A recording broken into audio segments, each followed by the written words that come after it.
He's an asphalt driver from the Midwest who made it to the Sprint Cup Series. She's a former Miss Motorsports who's the daughter of a sprint car driver from Pennsylvania. Somehow they make it work. Time for Slingin' Dirt, presented by Hercules Tire. Here are David and Ashley Stremme. Hello and welcome. It is time for another edition of Slingin' Dirt, presented by Hercules Tires. We are going to talk about all things late models and modifieds today. We've got some good stories to tell from the weekend, but joining us today we have Brian Shirley. He picks up the one and probably only Rockford win, the Outlaw Clay Classic. Chad Ogle, he picks up the Ironman Mountain Championship at Tazewell. And last but not least, we have Tim Fuller. He picks up the Super Dirt Car win at Canandaigua. Wow. We're your hosts, Ashley and David Stremme. Why do you say only win at Rockford? Well, it was only a one. It was already. Deary said before it even started that it was only going to be a one-time thing. But and then, which deer are you talking to? Because they took both. Dirt. They took, if you listen to some of the interviews, they took the dirt and they put it still on the grounds. They still have the dirt. Well, yeah, they paid for it. It's not like they're going to just get rid of it. Listen, I don't, and people go, you know. No, in all honesty, the situations and circumstances were not fabulous, but they did what they could, and kudos to them for going outside the box and doing something awesome. I know it's great to be interrupted, isn't it? You do it to me all the time. Listen, the bottom line, Craftsman, who is a title sponsor for not only the World of Outlaw late models, but also the sprint cars, are close by. They have a great facility at Rockford. They put dirt on it. It's something different. Okay, so the preparation could have been a little better, run-in. Well, they'll work on it. But at the end of the day... I don't even think it was preparation. At the end of the day, they'll keep working on it. The same thing happened at Grand Rapids to Berlin Speedway when they did it. Every place it happens to, Elko, Minnesota. Plymouth. So, yeah, Plymouth Speedway, when they first put dirt on it. Anyways, they'll work on it. But kudos to them. It was really it's different. Good effort. Absolutely. So they had a lot. They had, just things go on. But this weekend, first off... you've got notes, first off. Few notes. And you got folded up paper over there? Are you feeling okay? Also, I have... I got to email this guy a quote for a car, so I can't get rid of these notes. Don't throw that away. But anyways, first off, I was on Twitter, and on Facebook, and Joe Rumley put this out. He shared on Superman Nation that Jonathan Davenport's dad went to the hospital. He apparently had a stroke, so our thoughts are with him and his family through this time.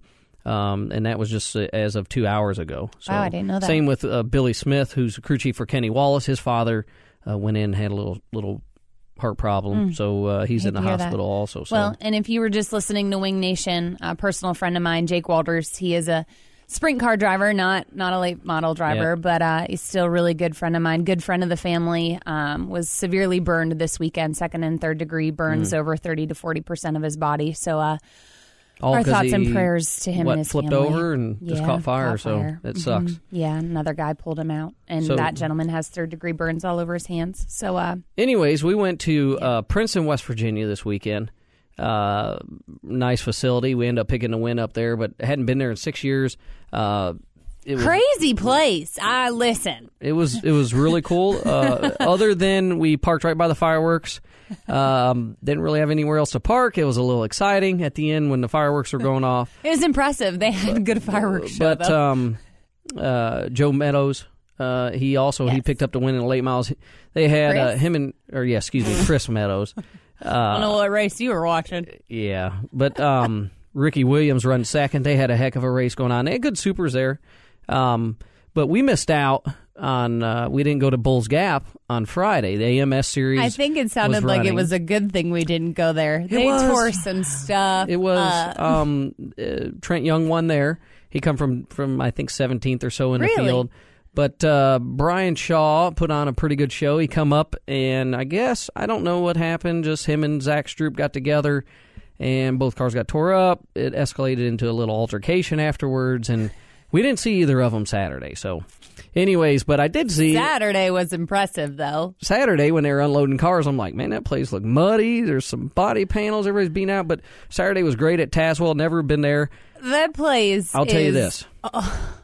I won't tell you what happened getting into the racetrack, but But getting there is something else. You're not going to? I'm surprised. No. So that's good. I'm being nice to you. I know. I appreciate you. So anyways, I might have got us lost. We get into the racetrack. I loved it. Everybody's telling me about how you gotta watch this place. This place is fast. That's the one thing everybody tells you there. Of course, everybody's seen the YouTube video. Scott Bloomquist, his record of a 9 or 10 second lap. But with my experience running on asphalt at Winchester and Bristol and Darlington, all those places, I loved it as I do those places. And we won our heat, was third overall, and we ended up finishing second to Trent Young, which they had a really good field of cars there. Cooper, he run third. Donnie Adams, he was right there too. The owner of Lightning Chassis, he run very well. Lucas Lee was there. There's a lot of good cars. So I've been to dirt tracks all over the country. I've been to Winchester. It's an impressive asphalt track. It's banked like this. I have never in my life seen a dirt track banked like this dirt track ever. The funny thing is, the funny thing was hearing the stories of it used to be flat, and when they built this banking up, they buried school buses and cars and stuff and built the banking. So if you've never been there, you need to make a trip there, because I still cannot get over. And the impressive thing, and I'd love to see it, is a grader, how they grade the track. But anyways, we had a lot of fun there. The People late were models, super nice. Obviously Chad had won. Mm-hmm. Which the night before, Vic Hill was leading. They said but I think the next to last lap he broke a housing, and it kind of sucked for him not winning that. He's the big engine builder that's out there, right? Mm-hmm. Yeah. He's a big engine guy around that area. So anyways, we had a lot of fun there. But how about Rodney Sanders picking up the MLRA Mars race at Salina? So that was a big late model win for him. What does MLRA stand for? I have no idea. Okay, you did that once. Midwest so Late Model Racing Association or something? I don't know.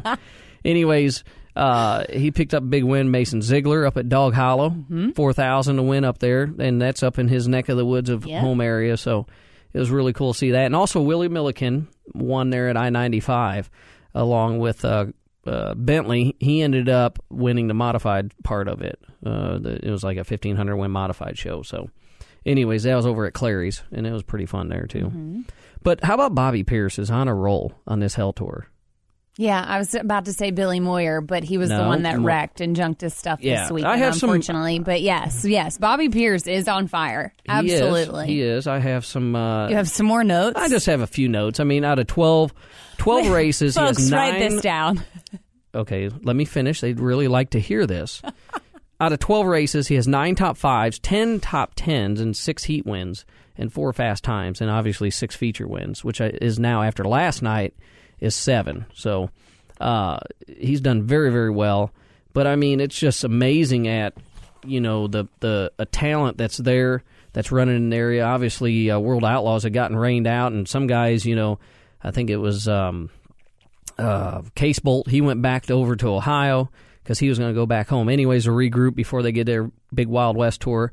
I seen Clanton there at LaSalle and some of the other guys. But I got to give a shout-out to Joey Coulter, who's run well. Yes. He has 2 top 5s over the weekend.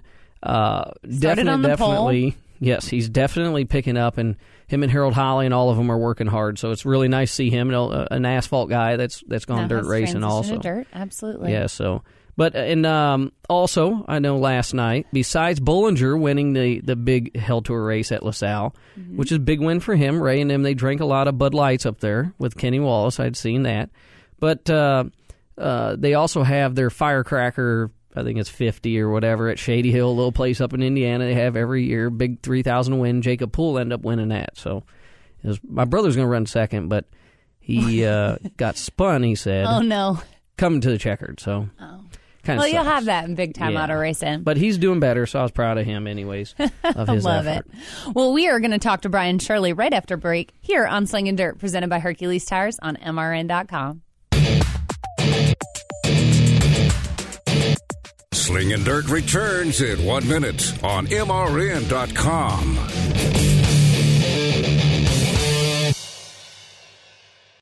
Looking for a great spot for an affordable beach vacation, a family getaway, or the perfect romantic retreat, but just can't find the time? Let the Plaza Resort and Spa help. A vacation on the world's most famous beach is sure to help you reconnect with the ones you love. You will discover the grand tradition of hospitality and service at this sparkling Daytona Beach hotel, located directly on the beach. A Plaza Resort and Spa weekend escape is the ultimate in relaxation, with world-class massages, facials, body wraps, and more at the Plaza's very own Ocean Waters Spa. She'll love you for giving her such a fantastic weekend getaway. The Plaza Resort and Spa, located at 600 North Atlantic Avenue in Daytona Beach, one of the area's premier hotels and the perfect choice for any type of getaway. Book online at plazaresortandspa.com or call 1-855-DB-PLAZA. That's 1-855-327-5292. Victory Junction was young race driver Adam Petty's dream. He worked toward building a camp where children with serious medical conditions could concentrate on fun and not their illness or disease. When he died tragically, his family and friends around NASCAR made sure that dream came true. Today, Victory Junction is a camp that provides fun, life-changing experiences to children dealing with illnesses and disabilities, all at no cost to the camper. Help us serve more children by visiting victoryjunction.org.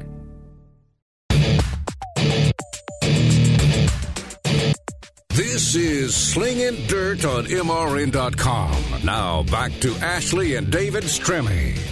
This is Slingin' Dirt presented by Hercules Tires. We're the Stremmes. Joining us now, he picks up the first win at Rockford for the Outlaw Clay Classic. It is Brian Shirley. Welcome to the show, Brian. Hey, thanks. Appreciate you guys having me on. Absolutely. So they put some dirt on some asphalt, and you are the inaugural winner in your very own home state. How cool is that? It was pretty good. You know, anytime you can win close to home, it makes things nice. And anytime you can win, period, it's just good to win. So with the obviously the video that was going around viral was I would needless to say very exciting to watch. How did you keep that thing on the ground through some of them bumps and stuff? Shoot, I don't know. There's one time, a couple times we got pretty good air, but there was one that was definitely really close. So after we almost gave her away, I backed her down there and just rode it out as good as I could. But it was tough. There was, you know, like I told my guys, because they were getting a little excited too. That time I about rolled it. They wanted me to slow down because we had like a 5-second lead, and it was just honestly in that situation, the more you slow down, it was almost worse to drive. So I really don't know what would be the right answer, but staying in the gas was definitely what helped, survive as bad as the track was. Unfortunately, they did try to do something unique, and I applaud them for that. Unfortunately, it didn't turn out as great as it should have. Do you have to go through your entire car and nut and bolt everything just to make sure there's no broken bolts anywhere from such a rough track? Yeah, we definitely we overhauled everything pretty good. I mean, we were pretty fortunate. You get worried that you race a race like that later on through the year, it could come back to haunt you. And unfortunately, I think racing, it just takes its toll on everything anymore. But I felt like we did a good job. We raced the same car the next night at the Summer National race at Brownstown, and it was complete glass there. And we ran second to Josh and led, 35 laps and battled really hard with him on a racetrack that was completely smooth and slick. So I felt like my crew guy, Chad, did his job, and I did my part to make sure we went through the shocks, and that's really all you can do is just prepare the best you can off of the situation, make sure nothing's bent, and just move on, and really whatever life throws at you as far as the circumstances from here on out, it just is what it is. Brian, we talked a lot about your speed weeks of how you came out of the box and were very strong, and then you look at the Fall Brawl, and there's some other races in the Midwest that you run very well at. Where do you assess your program, I would say, basically halfway through this year? Well, I felt like we were really, really good. Like you said, we've been, good there early, good through the beginning of the year. And then the last month here, we kind of struggled a little bit. But I feel like over the weekend there, we had, obviously Rockford was really heavy. But then, like I said, Brownstown was really slick.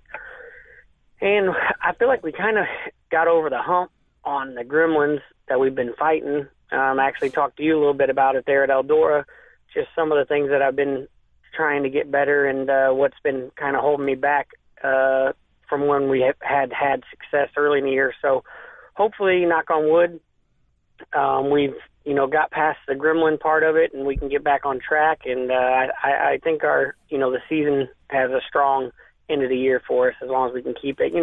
Racing, keeping everything from as dumb as it is to electrical problems to motor problems to shock problems. It just takes a lot to keep all that stuff together and not let that stuff bite you, because one little thing, whether it's a shock or a electrical problem, can alter the way the car performs. So I think we are a strong B+ on the competition level, and we'll keep fighting the rest of the year. When you talk about gremlins and doing stuff, do you have I guess you'd say in your program, you say, hey, look, this is as many nights we're going to run a car or maybe components on it, and we get rid of them, we get new stuff, or you get a new car come in, because unlike, say, on the asphalt world, you don't run near as many races as you do on the dirt. Do you have a program? Is there something in place like that? We do. We do have a program like that. As far as we try to get 25 nights out of most of the average components, like your transmission, rear end. There's just certain things, racks on the car, that we will switch out.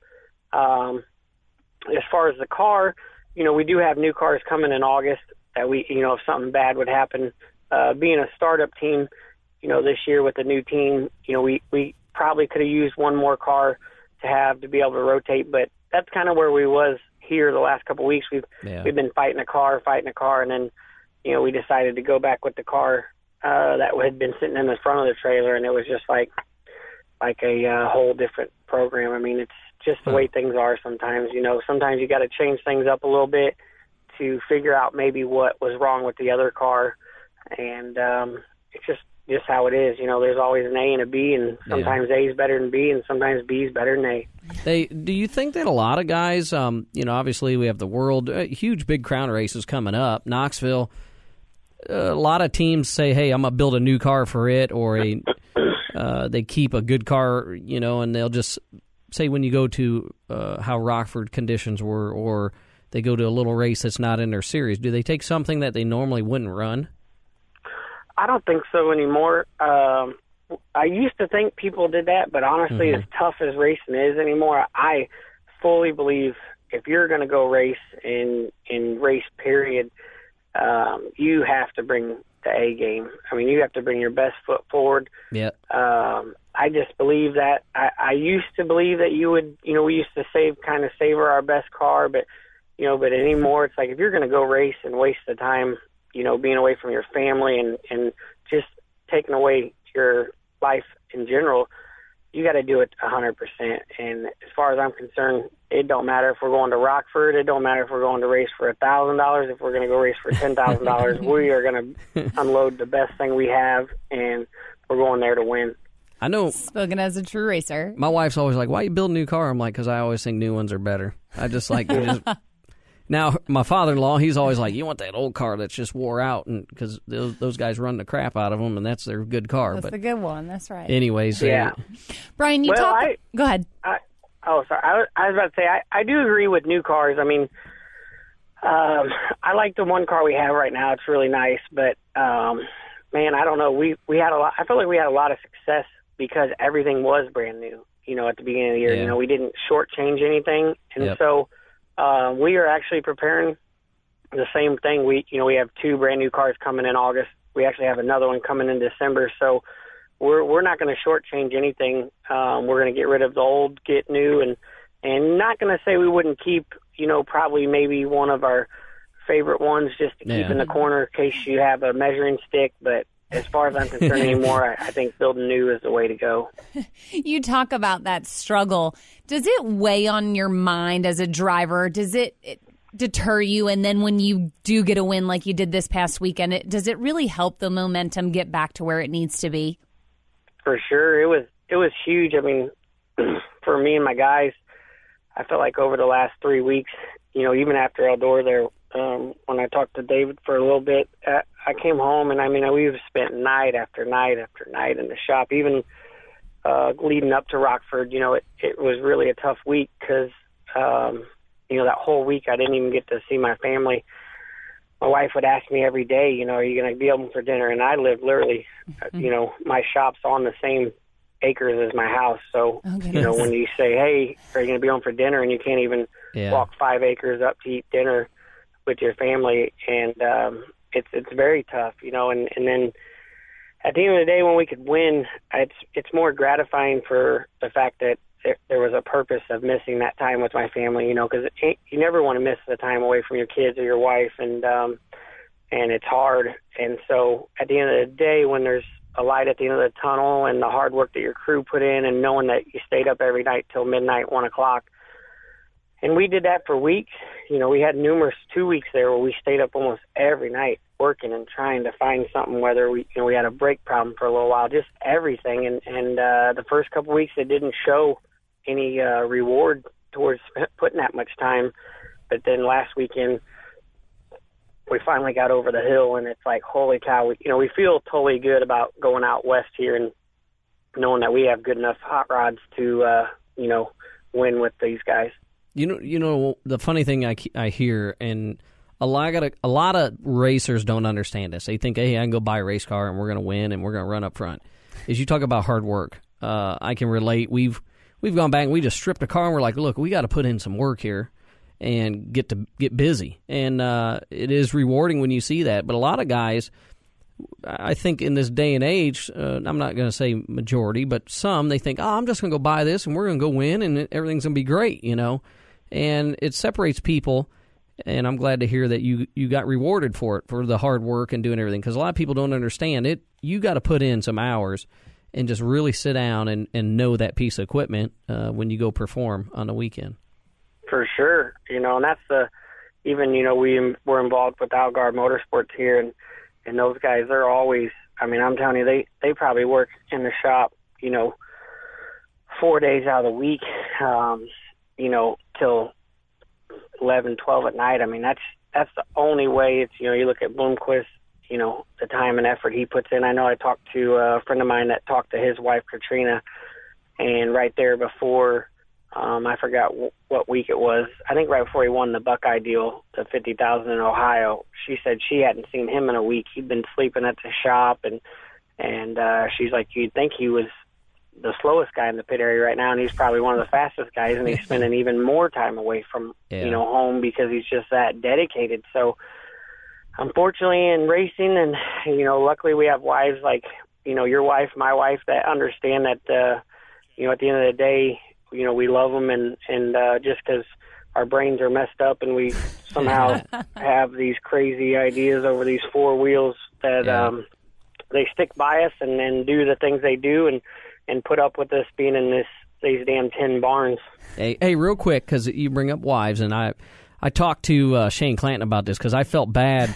I really felt bad for Shane after the Carolina race. He got out of the car, and his wife just ripped him a new one. What were you doing? You should have been this. And I kind of asked Shane, and I asked a lot of guys who are married, because my wife tends to tell me what I do wrong when I get out of the car. Is yours like that? Is she pretty, I guess you'd say, positively supportive? Positively. Yeah, I mean, my wife honestly doesn't go to the races a lot. So, really?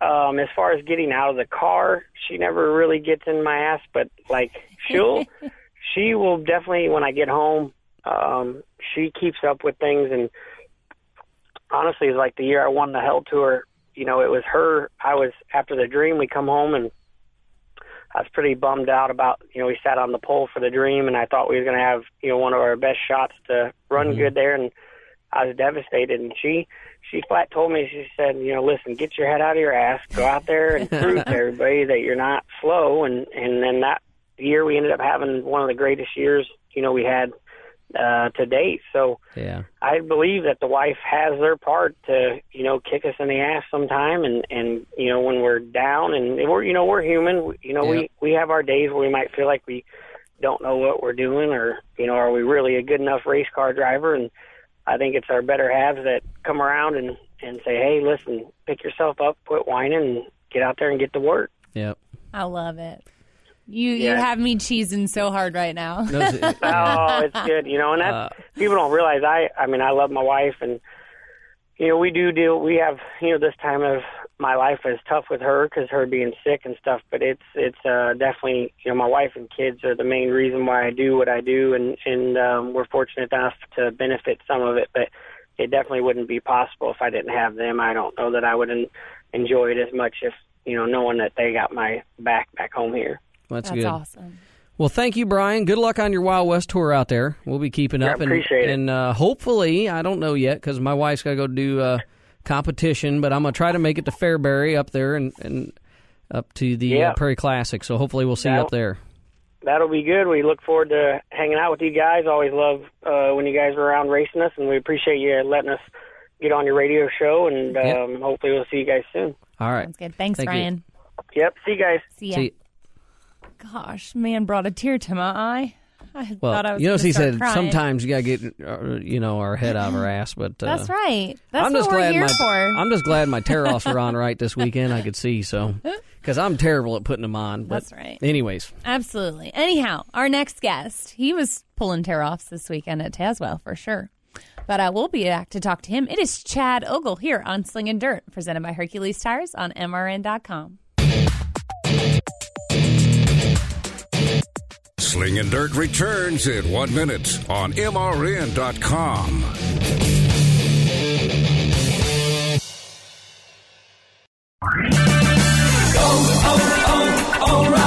If it's time to do some much-needed maintenance on your vehicle, stop by your local O'Reilly Auto Parts store during Maintain and Save Days. Whether your car needs oil and a filter, antifreeze, new shocks, or a new battery, O'Reilly Auto Parts has the low prices on the parts you need to help you keep your vehicle running at its best. O'Reilly Auto Parts. Better prices every day.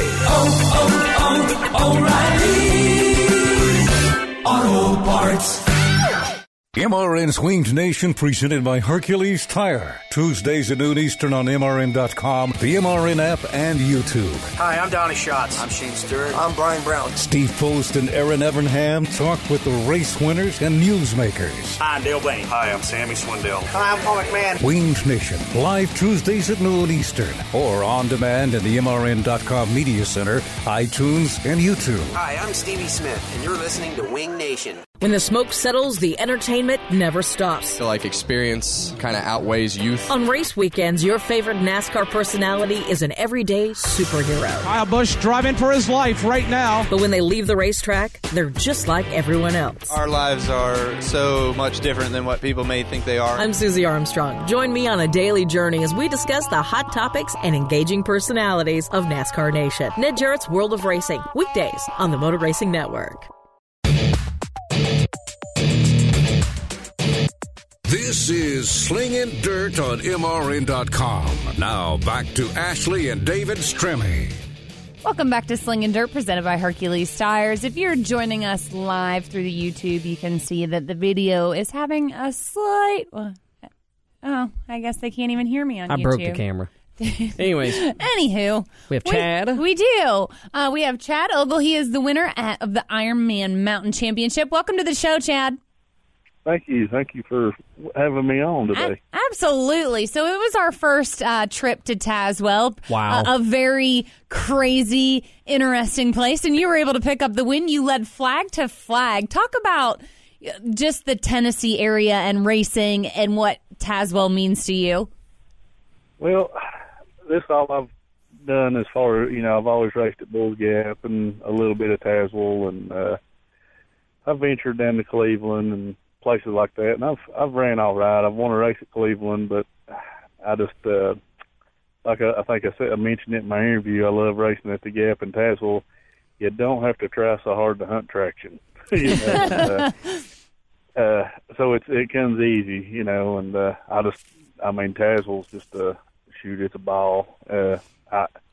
It's usually faster than that, and it's just sometimes you get in a 40-lap race and it goes green or something. And you kind of forget which end you're on sometimes. Yeah, it was my first visit there, and I loved it. Remind me a lot of the asphalt like Bristol and Winchester and those places. And probably the neatest thing about it was getting into the racetrack. I mean, my co-partner that was riding with me didn't give me good direction, so luckily there was a church so we could turn around and go back to the main 4-lane so we could get back to the racetrack. But yeah, I agree. I think about that all the time when I'm driving in there. I think, man, those people that's never been here are for sure know that they're on the wrong road. Yeah, I was questioning that. But anyways, we got in, and everybody was super nice. I really, really did enjoy the race in there. Probably the neatest thing about it was lap traffic, because you can move around quite a bit. Yeah. But it was fun, the energy of the crowd. And then, like, we were there, and obviously it was our first time, and your family has a pretty big presence there because they won in a couple other divisions too, didn't they? Well, they're Ogles too, but they're not. I guess they're distant relatives or something. Really? I don't know. I've just always known those guys, or that guy, the guy's dad. Yeah. And they decided they wanted to do a little late model racing and sportsman. They ran a classic car for years when he was like a teenager, and they just started coming to my shop, and I started helping them with it, and next thing you know, they're moved in, and which is great, because, I mean, I wouldn't have it any other way, because they're good help, and his boy's young, so it helps. The older I get, he's still young. Hey, go get me that tire out of the trailer, but it's working out. We're both, we just go work on the race cars. We're not tore up, we'll call each other, hey, let's go over Thursday and go over the cars and get them ready to go this weekend. And it's kind of working out. Wherever a super show is that I run, they have a sportsman's class, so we just all load up and go. That's awesome that you guys aren't not close family, but you're still family because you're in the racing world no matter what. And I don't know if it was you or if it was Andy that said it was a good night to be an Ogle that night. It may have been. It probably wasn't my wife. I've never heard her say that, but it was either Andy or me. I'd say it was Andy since he won the next race after mine. But it certainly was. Yeah, I even think the Ogles won a 50-50 or something. I heard. I thought, man, I said, you don't want to mess with them. They got a lot of people here. We're cleaning up. We usually, after being out so late at Bulls Gap the night before, we usually just hustle home from Tazewell. It's like a 2.5-hour drive. Oh wow! And we actually blew a trailer tire on the way home, and had to stop, fix it on top of the Tazewell Mountain. And, of course, we were all wide awake and happy still. And I said, who's hungry? And they're all like, I could eat. So let's go to the Huddle House. This may not happen for a while. Both of us went on the same night. So it was a good night. That's awesome. So do they always run Bulls Gap on Friday and then Tazewell Saturday?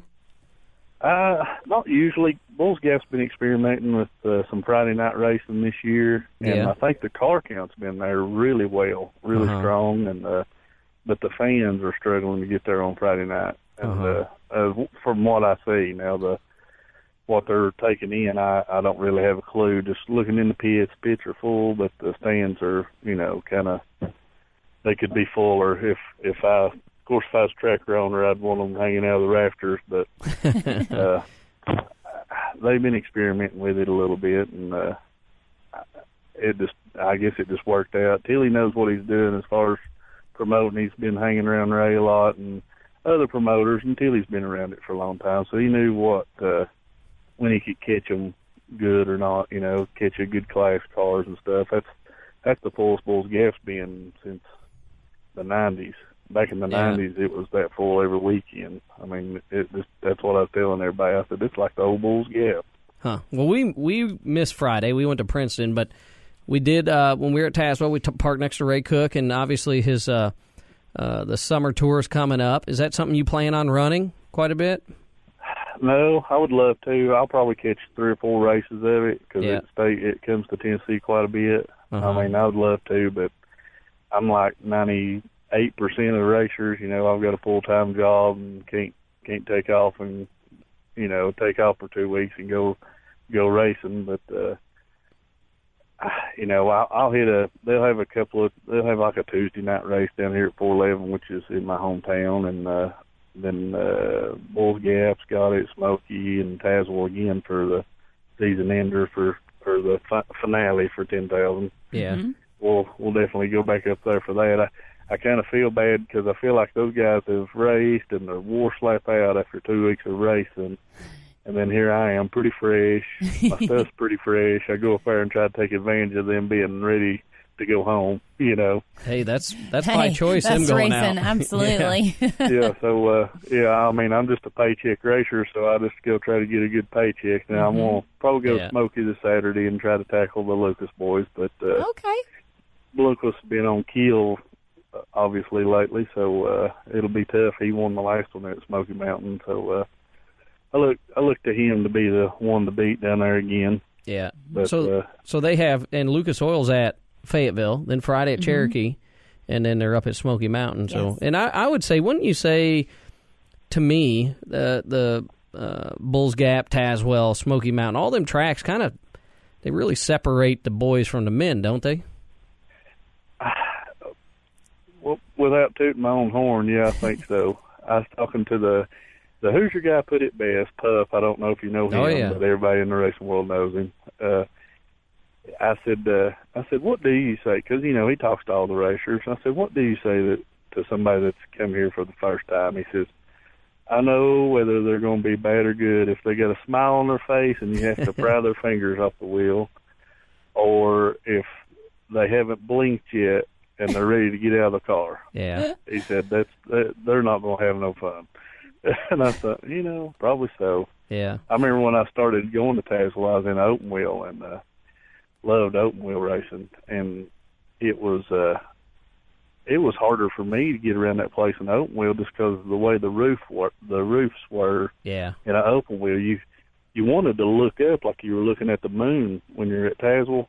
And for some reason, the first time I took a late model there, I scared death because I was like, man, I'm wanting to look through the center of the roof on the open wheel. This late model's going to be worse. And that wasn't the case at all. I can see a lot better in a late model than I could open wheel. Yeah. It was... That's a very good point because, you know, if you've never raced a banking like that track, going there for the first time, just me personally seeing it was intimidating. I can't imagine putting a car and watching the trucks and trailers go to the infield. Wow. I heard good stories that when it rains, people stick around in the bleachers just to try to watch the truck and trailers get out of the infield. Oh, yeah, you don't leave. Yeah. You're the last one out of there when it starts raining. Yeah. You know, like last time we were up there, I think it came a 10-minute shower, hard rain, and those people were still, people still coming in the gates, and they just headed off down the track. And I thought, well, if it rains again, and, everybody's on the wall watching them go down, watching them come out, and it's a ball. That's just as fun as the race, just to watch all that most of the time. Well, there's two things at Tazewell that I really stuck out to me. One was the fans. I mean, they came out, they supported it. It was very strong. And they were extremely friendly. They're really friendly, and they have their favorites. Yes. They definitely are very loyal to their driver. They're really die hard at Tazewell, too. I know people that won't go to the Gap. They might go up there for a Lucas show or something, but they won't go, I'm going to Tazewell Saturday night. And I'm like, okay. Yeah. The other was really the racing, all divisions were very good, I felt. There's a lot of respect. You always hear the horror stories, oh, this guy's wrecked here, ever did this to this car. But I think for the most part, everybody understood, look, this is a fast place. You got to show a lot of respect to drivers, and I thought it was very well. I know in the modifieds it was a lot of respect shown and stuff, and the same late model. So I think you have to, though, as a product of that racetrack. Well, that's what, like when Ray Cook does his Summer Nationals or Bonus Series up there, he doesn't normally race up there. And he'll tell guys in his driver's meeting, if you've never been here, it's fun. He said, you run low. He said, it might not be clear, above you. So ease up as slowly as you can. Don't just change lanes. He said, this is a real fun place, but stuff happens really fast here, and it does, like when I was leading the race, I took off pretty fast and everything was fine. Then I could tell my tires were starting to lose a little bit, and I thought, I watched Blomqvist lose a couple of races up there at Tazewell just because the second guy's in the catbird seat, and he can find something that's a little faster and get by. Yep.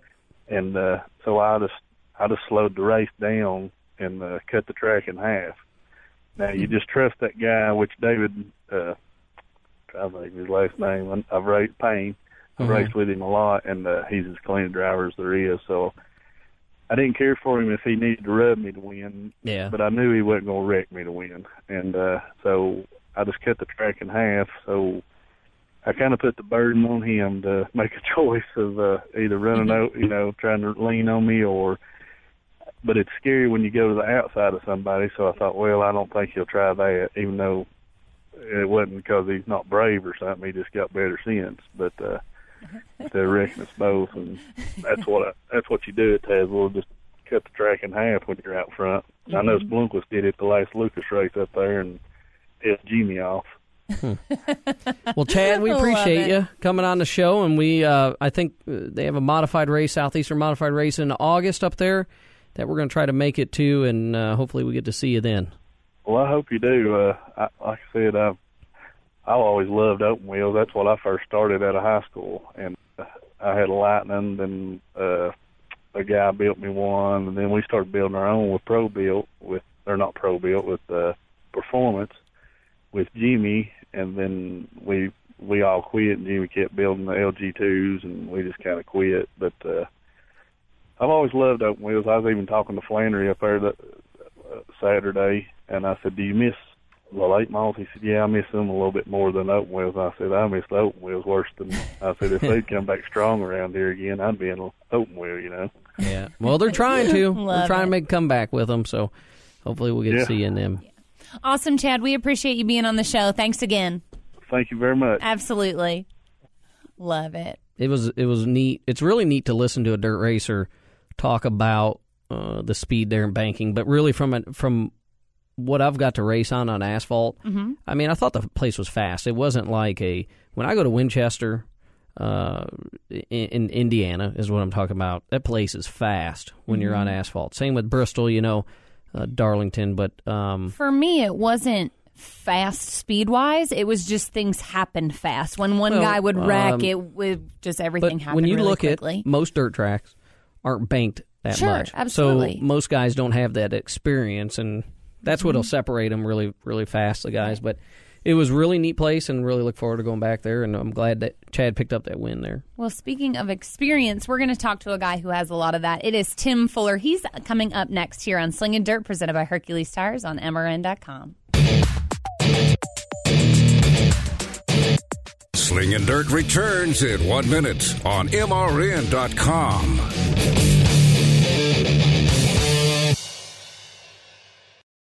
Whatever you drive, wherever you go, Hercules Tires will get you there, whether you're running on dirt or running a job. Our dependable, high-quality tires are the perfect fit for your needs. For unmatched value, selection, and warranty with industry-leading road hazard protection, there's only one choice: Hercules Tires. To learn more, visit HerculesTire.com or call 800-677-9535. Hercules Tires. Ride on our strength. Race fans, you know there's nothing like the power, excitement, and sounds of NASCAR. Ever wonder what it would be like to strap yourself in the seat of an authentic NASCAR race car? You can do it at the Richard Petty Driving Experience. Ride along or drive yourself at one of 15 tracks nationwide. Call 1-800-237-3889 or visit online at drivepetty.com. Richard Petty Driving Experience. It's authentic NASCAR entertainment. Call 1-800-237-3889 or visit drivepetty.com to reserve your experience. O'Reilly. If your AC is blowing hot air, let O'Reilly Auto Parts help bring back the cool this summer. While you may need to eventually service your AC unit, get immediate relief with Interdynamics R134A refrigerant with leak sealer. Buy 2, get 1 free at O'Reilly Auto Parts. Better parts, better prices every day. Limit supply. See store for details. O'Reilly Auto Parts.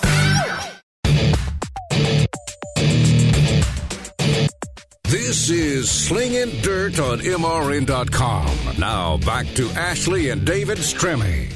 Welcome back to Slingin' Dirt, presented by Hercules Tires. We're your hosts, Ashley and David Stremme. Joining us now, he's your Super Dirt Car Series winner from Canandaigua this weekend. It is Tim Fuller. Welcome back to the show, Tim.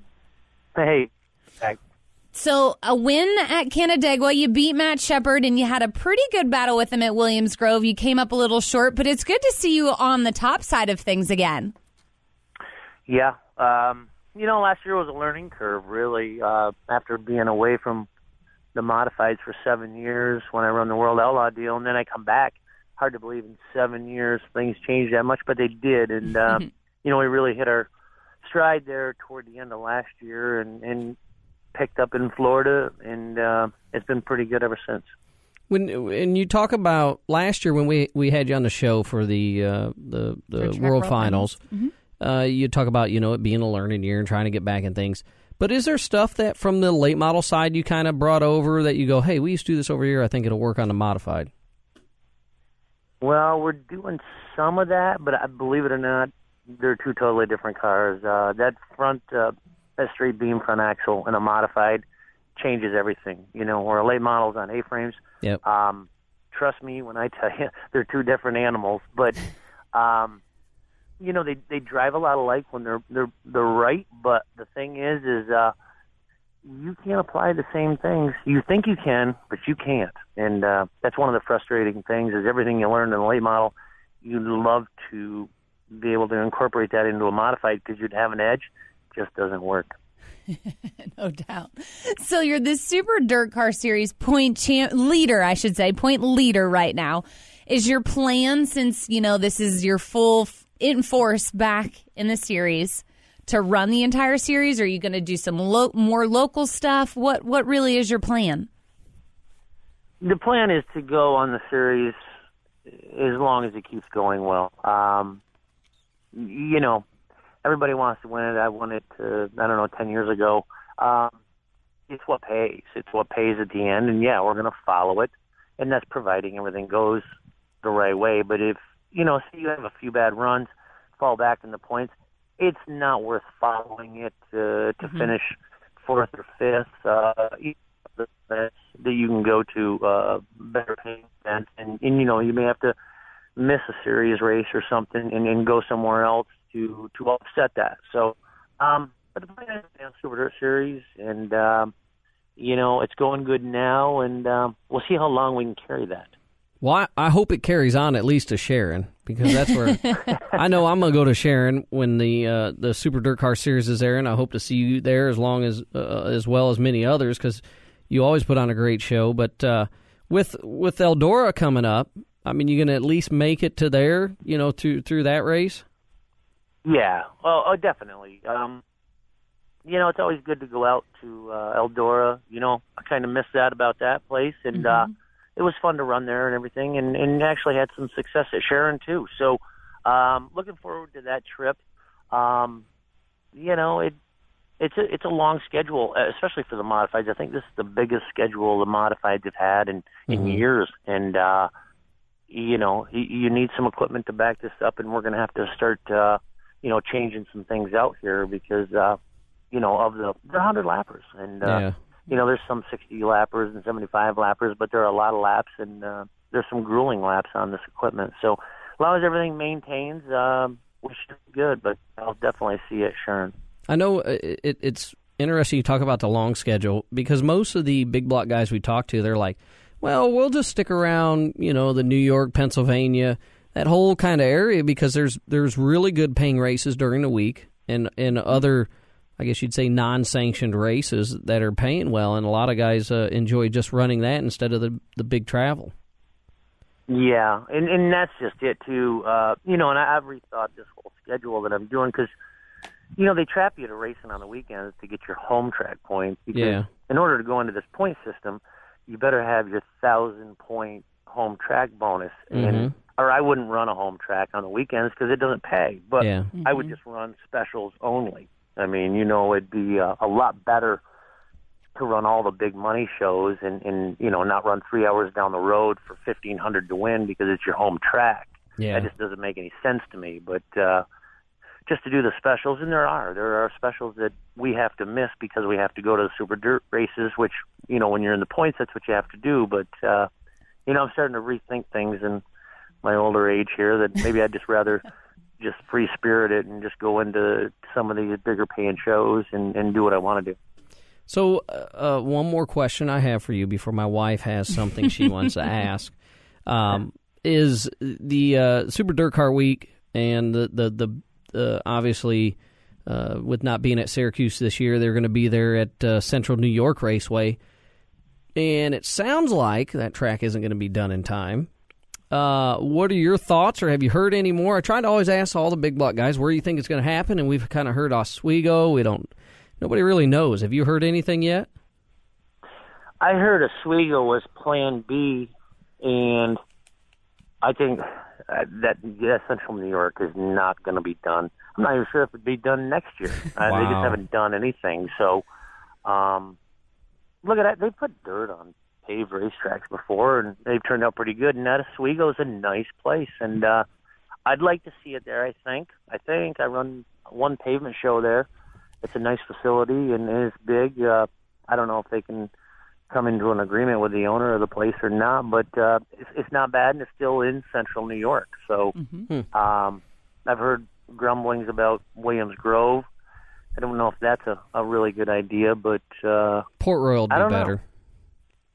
Yeah. You're crazy. I don't know. I'll be curious to see where it's going to go. There's a lot of... It's just, what I really think is it's really sad that the heritage of the Syracuse race and all that is supposed to be upheld, and then it's, they're dragging their feet, or somebody's dragging their feet on it. So, David, you're exactly right. What's sad is we lost the fairgrounds. And don't get me wrong, 10, 12 years ago, it wasn't that much fun because it lay rubber. It turned into fuel mileage and tires. And then about 7-8 years ago, they put a new surface on that place, and it turned into racing again. And I'm telling you what, it was a great event, and that's what it was an event. So Super Dirt Week, where's it going to be? I don't know, but it'll never, ever compare to the fairgrounds. And that's a sad thing. It really is. It's very, very true. Well, I want to talk about how I read today, and I'm really excited about this. Really excited. I am. How you got your start in racing, the whole paying $60 for a car, and you put the cage in it. Talk about that and what you went to the racetrack with, because I think this is just a remarkable story. Well, I'd always went to the races. My uncle raced. My dad raced and everything, and then I graduated from school, got a job, and they were doing enduro cars. And they had enduro races around here, 200 laps, $10,000 to win. I won one of them before. This is in 1987. And I said, screw it, me and my cousin, I bought a car from my uncle for $60. It was an Ambassador, a DPL, American Motors. And my grandparents had a boat dock that they wanted taken out of the lake, which was 2.5-inch black iron pipe. I cut the boat dock out of the trout lake, and we incorporated it into this car, and we went enduro racing. Needless to say, we didn't win a 10,000 to win show, but then the following year, we actually built a pure stock, and that's how it started. And we towed to the races in an ambulance and a flatbed trailer that I built out of a mobile home trailer. Really? This is getting better. It's getting better. This is getting better. I had no money. I mean, I had less than no money, and I scrounged around and built my own trailer, and that's how everybody started back then. Mm-hmm. I knew, and started with nothing and built it up, and it was actually it was a fun ride. How's that? That's awesome. That's what I think our sport misses these days. And I would love to see pictures of that ambulance that you rolled in on, because that's just awesome to me. Wow. Listen, I bought this ambulance when the town put it up for bid. I bought this thing for $600, and that was huge for me. I didn't have $600, so I got it. And you've heard the name Bob McCready. Well, me and him are really good friends. So I bought this ambulance, and back then they never took the lights, siren, nothing out of it. Well, I go pick up Bob McCready. We're riding around Watertown with the lights on and the siren going, and he is driving. This was a show, man. This was reality TV. I love it. That's how people got started back then. I mean, there's people that got even more of a horror story than me. But yeah, the $60 for the car and the boat dock for a roll cage, that was good times. I love it. That's a great story. Phenomenal. Well, Tim, unfortunately, we've got to let you go because that's about the end of our show. But we appreciate you being on, and thanks for that great story. Okay, anytime. Love it. Thanks. I look forward to seeing him at Sharon up there in the big block cars. Yeah, no doubt. When I read that story, I was like, he has to talk about that because that's great. That's what the foundation of our sport was built on. There's a lot of that. It's that's why I like the front wheel drive cars. You see a lot of them guys. They put some stuff together. It's a good time, and they're enjoyable to watch. They're a little scary to walk up on and look at, but they put on. What kind of racing we got this weekend? Well, we talked about the World of Outlaws already, or no, we talked about Lucas. Sorry. And hey, before you go on, Dunn Benson has her open house. Yes, when tomorrow. Tomorrow, before the Fayetteville. Whatever. You gotta say it right Fayetteville race. If you know anyone from there. Yeah. But the World of Outlaws, they're at Hamilton County Thursday, Mason City Friday, and Deer Creek Saturday. Super Dirt Car is at Mohawk International on Thursday. And the Renegades at Dirt. Mega 100. Mega 100 at Tyler County. Thursday, Friday, Saturday. And hey, Hell Tour, go to thehelltour.com. That's right. And I think really USMTS great racing. is off this weekend, right? Yeah, they're still off. So a lot of racing still going on. Check it out. I know. As you say. Yeah, go to social media. There you go. You can find it. Just follow Kenny Wallace. I mean, make sure you tweet us, though, at Slingin Dirt. We do enjoy your pictures. But thank you for joining us today here on Slingin Dirt. We'll be back next week for another show. You can find us in the media center at mrn.com. This has been Slingin Dirt with Ashley and David Stremme. Listen every Tuesday at 11 Eastern on mrn.com for more news, interviews, and opinion from dirt tracks all over America. Slingin Dirt is a production of the Motor Racing Network. All rights reserved.